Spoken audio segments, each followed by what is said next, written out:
woman again.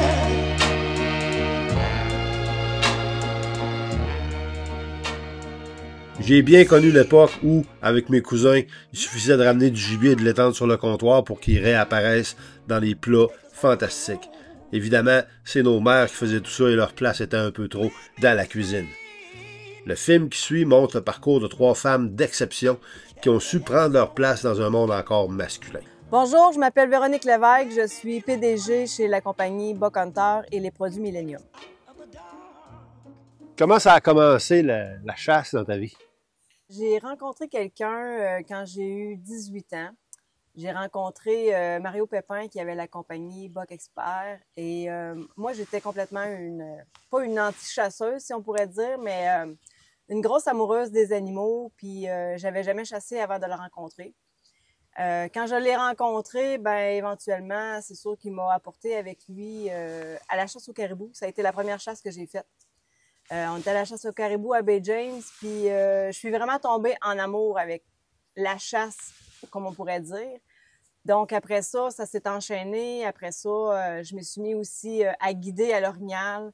On avait des succès incroyables. On est allé à la chasse dans l'Ouest au chevreuil. J'ai vraiment connu les belles années de la chasse parce qu'il y avait quand même passablement plus de gibier, moins de monde dans le bois. Donc, ça a été vraiment une nouvelle aventure pour moi qui aujourd'hui se continue.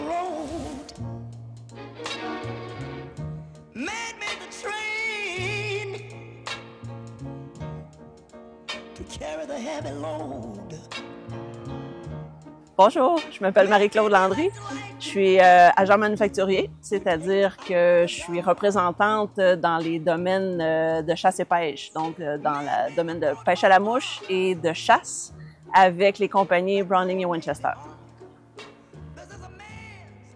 Comment ça arrive dans ta vie, la chasse, les armes à feu, la pêche? Oh, ça fait longtemps. Mon père est chasseur-pêcheur. J'ai fait mes études au cégep à Bécomo. J'ai fait TACH, technique d'aménagement synégétique halieutique. Et ben écoute, c'est un naturel dans ma vie, c'est mon mode de vie, la chasse et la pêche, là.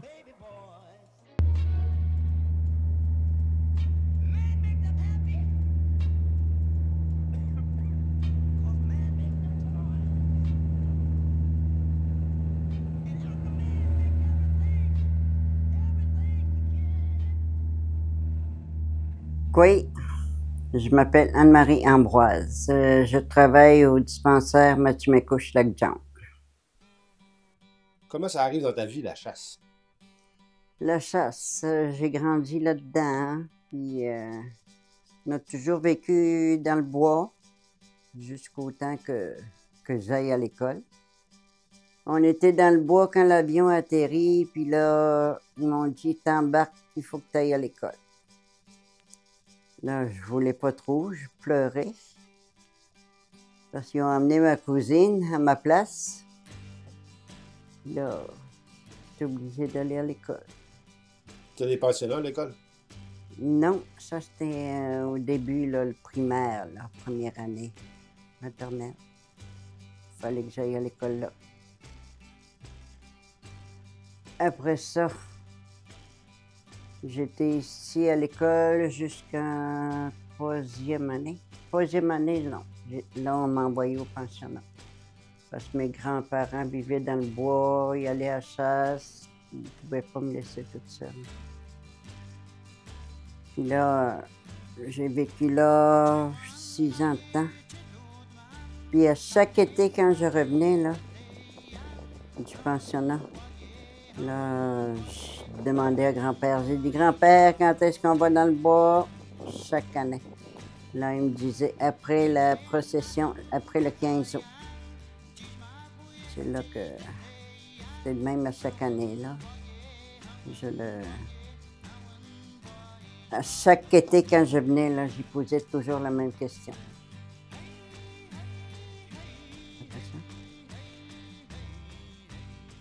Puis là, c'est là que j'ai commencé tout le temps à aller à la pêche.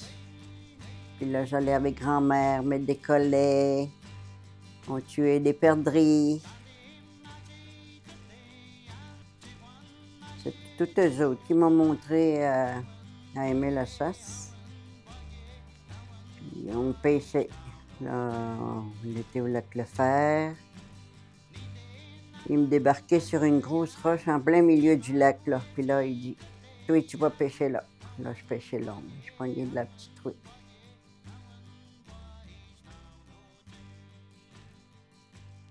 Les femmes n'ont pas d'affaires à la chasse.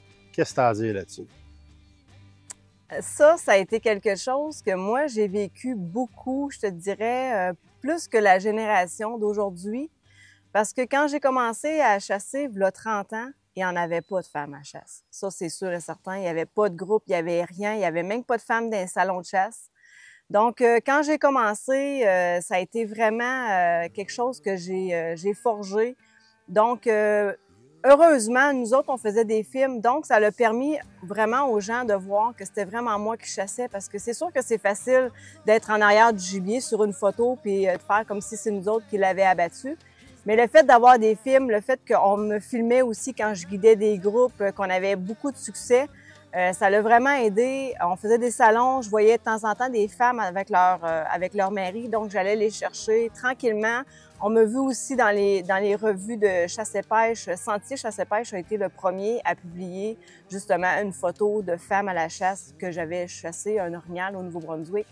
Donc, tranquillement, ça s'est fait comme ça. On m'a vu dans des émissions de TV, on m'a vu à RDS aussi avec Jean Pagé dans le temps. Donc, tranquillement, là, la femme a commencé à plus s'installer dans le domaine de la chasse parce que justement, il y avait plus un modèle qui leur montrait que nous aussi, on était capables. J'avais approché aussi des compagnies de carabines, des compagnies d'armes à feu, des compagnies de vêtements aussi, parce que dans le temps, on n'avait aucun vêtement adapté à nous. Là, on ressemblait à une poche de patate dans les vêtements de nos hommes. On n'avait pas de carabine non plus qui était adaptée, donc j'ai approché cette compagnie-là. C'est Browning, que moi j'ai travaillé beaucoup avec Browning, donc on a fait des armes adaptées vraiment pour les femmes, plus courtes, moins lourdes. Le linge aussi plus beau. Là aujourd'hui, c'est sûr que le linge est magnifique pour la femme, les armes à feu aussi.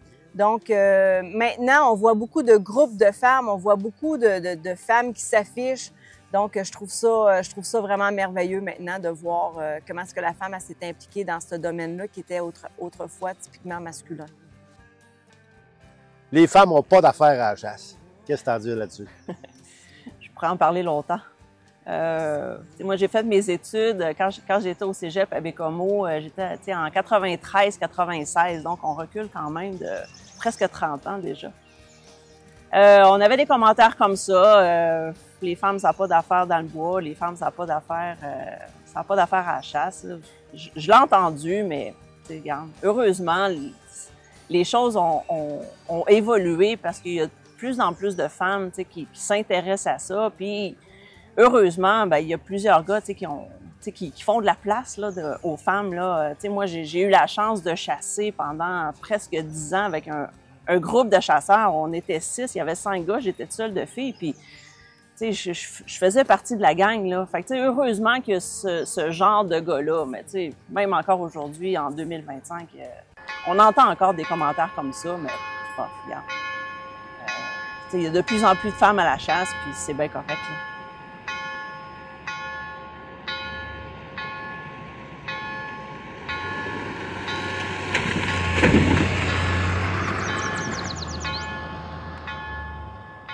Les femmes n'ont pas d'affaires à la chasse.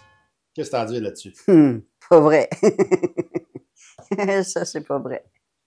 Les femmes, il faut, quand grand-père s'en allait, nous autres, il fallait qu'on survive. Moi, puis grand-mère, puis les autres garçons. Il fallait qu'on survive. Puis grand-mère, on allait avec grand-mère poser ses collets.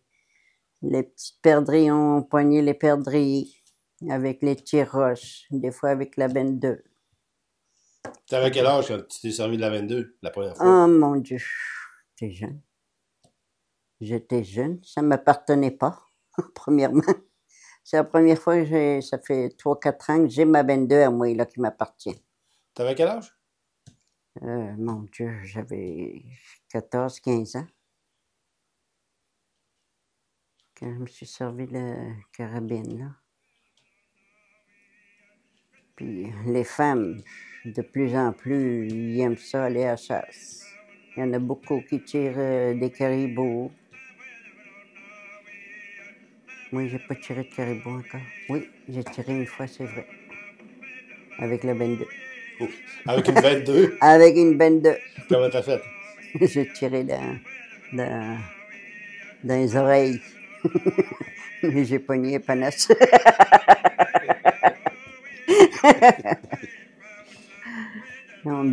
On m'a appelé, on m'a surnommé la tireuse de panache. Comment tu dis ça, Mino? Je sais pas.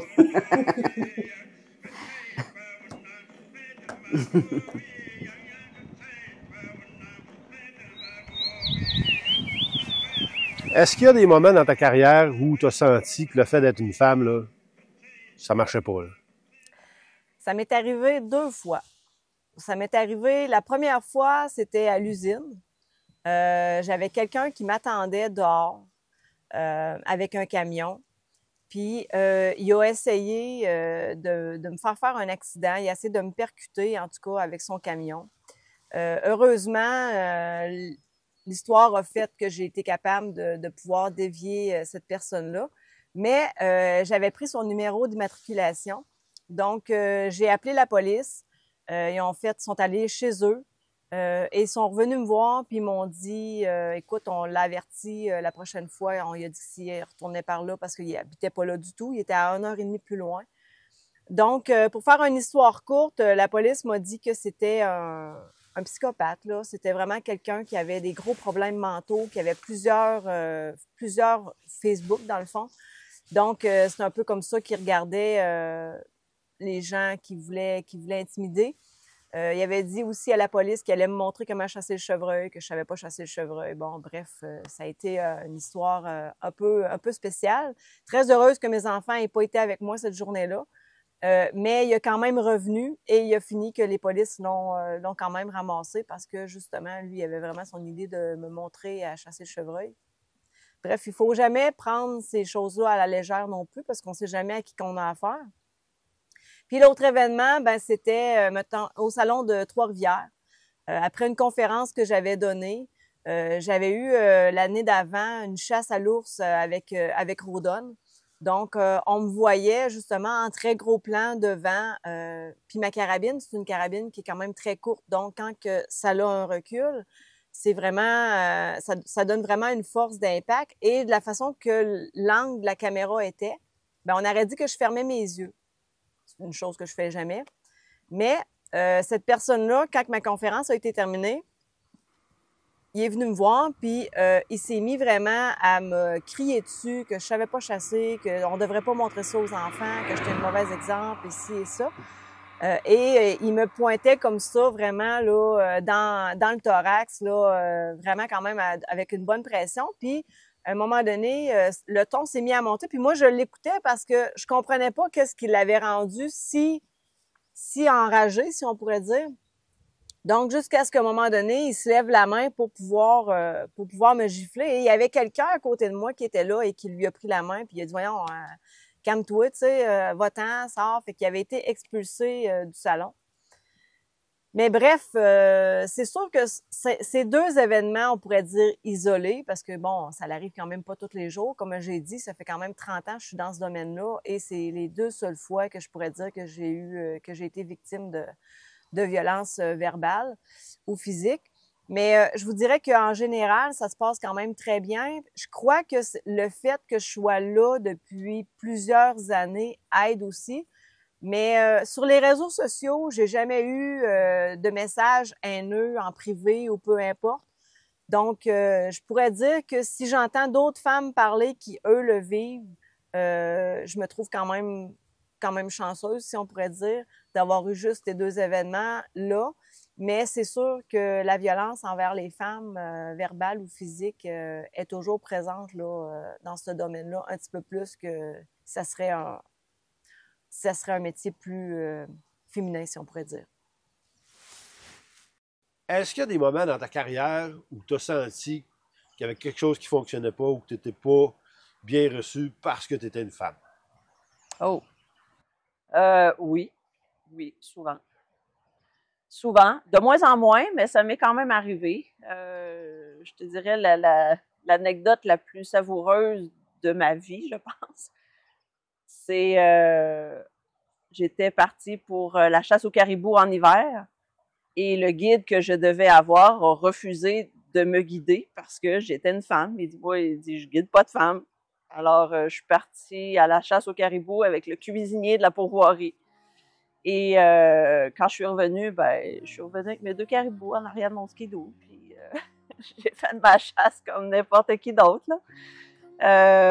Dans des salons, tu sais, des salons de chasse et pêche, là, des messieurs qui viennent nous insulter, le mot un peu fort, mais dans le sens, de venir me poser carrément la question, qu'est-ce que je fais dans ce milieu-là, puis qu'est-ce que je fais là, tu sais, puis il y a eu quelques, regardez, c'est minime, là, mais quelques détaillants quand même, tu sais, encore une fois, qu'est-ce que tu connais des armes, toi, tu sais, c'est des petites questions comme ça, tu sais, qui, au fil du temps, ça me dérange pas, parce que, s'il fallait que chaque commentaire me dérange, il faudrait que je fasse autre chose dans ma vie.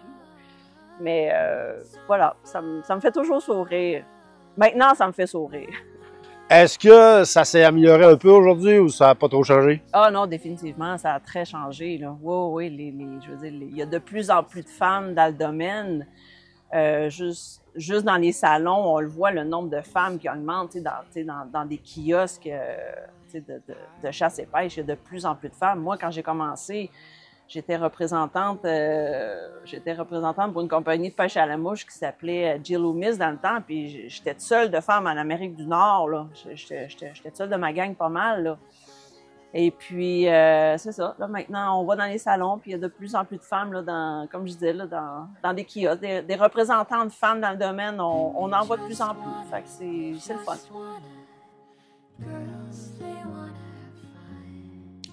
Y a-tu des moments dans ta vie où tu as senti que, parce que tu étais une femme Innu, tu étais traitée différemment des autres?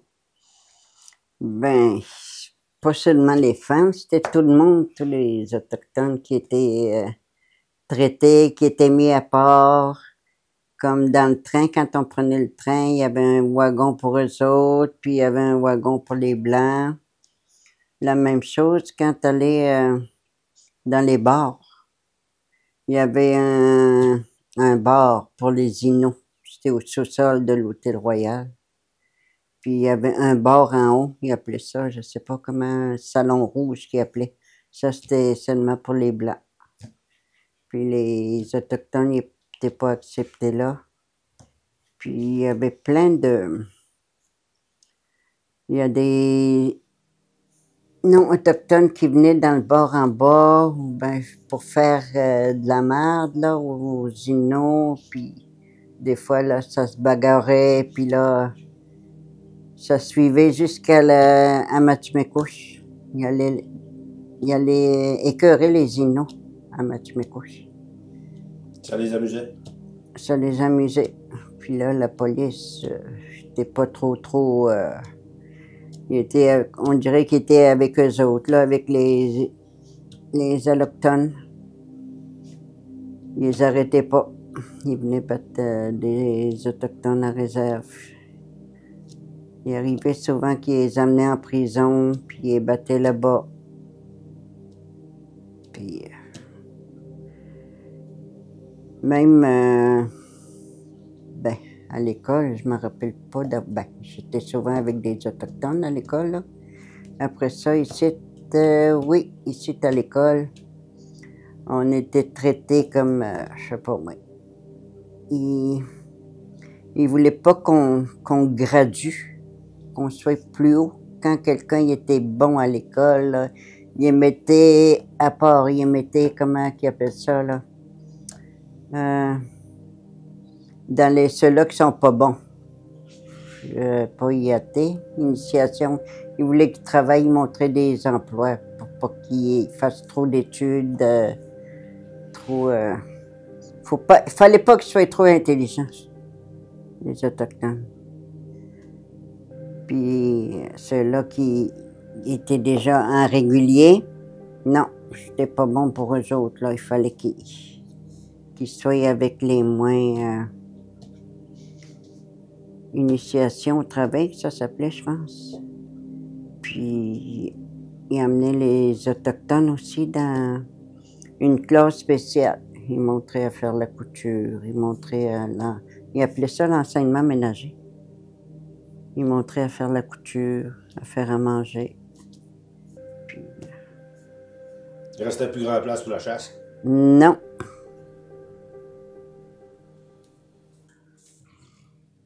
Ma page Facebook versus ta page Facebook, c'est quoi les messages que je recevrai jamais que tu reçois? T'es donc bien belle!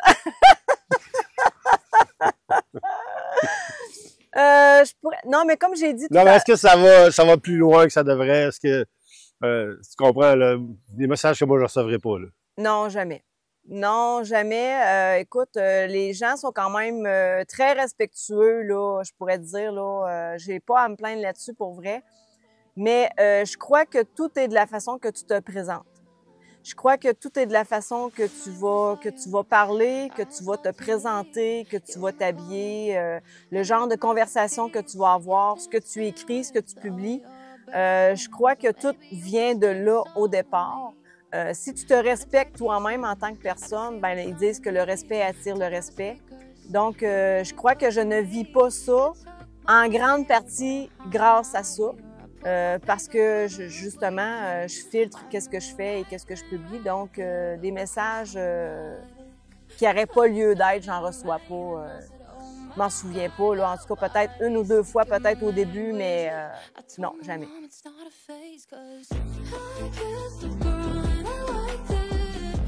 Il y a un homme qui a tué 14 femmes parce que c'était des femmes. Et tu vends des armes à feu puis tu es une femme. Explique-nous ça. Ben, je peux pas expliquer l'inexplicable, là, mais veux pas, ce dossier-là, comme beaucoup de personnes, me rend extrêmement mal à l'aise. Moi, en tant que propriétaire d'armes à feu, légalement acquis, je suis inquiète de tout ce qui se passe, c'est bien certain, t'sais. Mais écoute, entends-moi bien, là, j'ai pas... tous les féminicides, c'est des drames, c'est des histoires d'horreur. Faut pas banaliser ça, loin de là. Mais malheureusement, les armes à feu, dans toute cette histoire-là, ont été démonisées. Puis là, on en est rendu où on en est rendu aujourd'hui. Mais moi, dans la vie, mon but, c'est d'enseigner, puis c'est d'éduquer aussi les gens, les femmes surtout, à la manipulation sécuritaire des armes à feu. Ça fait plusieurs années, ça fait déjà 9 ans qu'on organise, on tire entre filles. Moi et mon équipe de mentors, ben on initie des femmes à la manipulation des armes à feu. Je suis aussi monitrice dans l'activité Phoniquement Femmes, où est-ce qu'encore une fois, on fait de la manipulation d'armes à feu. Et puis récemment, je fais de l'initiation aussi à travers l'activité Ladies Hunt, l'initiation à la sauvagine, encore une fois, avec des filles qui sont plus ou moins expérimentées avec les armes à feu. Donc, moi, mon but là-dedans, c'est vraiment, c'est d'éduquer, c'est de rendre, de démocratiser, si tu veux, l'utilisation des armes à feu. Plus que de femmes qui connaissent ça, puis qui ont pas peur d'utiliser les armes à feu, ben, à un moment donné, ça fait une voix de plus pour peut-être contrer un peu là, toute cette vague-là de haine envers les armes. Est-ce qu'il y a de l'avenir dans la chasse pour les femmes? Oh mon Dieu, l'avenir est tout là. Je me souviens plus des chiffres là exacts là, mais je sais que la femme maintenant est une très grande partie, si je peux me permettre, peut-être le quart de la population des chasseurs maintenant. Donc moi maintenant que j'ai l'impression que mon rôle de mettre la femme à la chasse est fait, je me concentre beaucoup sur les enfants, sur la relève. Buckhunter s'investit beaucoup aussi dans la relève, autant financièrement qu'avec son temps. On a même des produits, nous, qu'on fait seulement pour les enfants. Donc, oui, la femme, elle a toute son importance maintenant dans le domaine de la chasse. Elle apporte autre chose, elle apporte ses couleurs à elle. Puis je crois que c'est important parce que, bon, justement, on n'est plus dans les années 1950 où est-ce que les gars partaient dans un camp puis ils allaient péter, puis ils allaient se compter des jokes de gars, puis bon. Fait que, tu sais, on a passé à autre chose. Maintenant, c'est des groupes de femmes qui partent à la chasse ensemble. Tout a son importance là. Puis comme je dis, la femme, elle apporte vraiment ses couleurs à elle. Elle apporte vraiment quelque chose de beaucoup plus doux, je pourrais dire, là, dans le domaine de la chasse. Est-ce qu'il y a de l'avenir pour les femmes dans la chasse? Ah, définitivement. Définitivement qu'il y a de la place pour les femmes. Écoute, il y a de plus en plus d'activités, d'initiation offertes pour les femmes et la demande, c'est incroyable, là. Les activités se bookent à une vitesse phénoménale. Donc, l'intérêt est vraiment là. Puis on le voit vraiment, là, l'intérêt des femmes. Puis, statistiquement parlant, on le voit qu'il y a une hausse là, autant dans l'achat d'équipements, dans l'achat des permis, dans tout le domaine. Il y a définitivement une hausse des femmes dans le domaine, là. Autant dans le travail que dans les loisirs, là. 3 femmes, 3 parcours exceptionnels à leur manière. On souhaite en voir plus dans l'avenir et que cet avenir soit un peu plus rose. Ah oui? Oh, girls just wanna have. That's all they really want. Some fun. When the working day is done, oh, girls, they wanna have fun. Oh, girls just wanna have fun. Some boys take a beautiful girl and hide her away from the rest of the world. I wanna be the one to walk in the sun. Oh, girls, they wanna have fun. Oh, girls just wanna have. That's all they really want.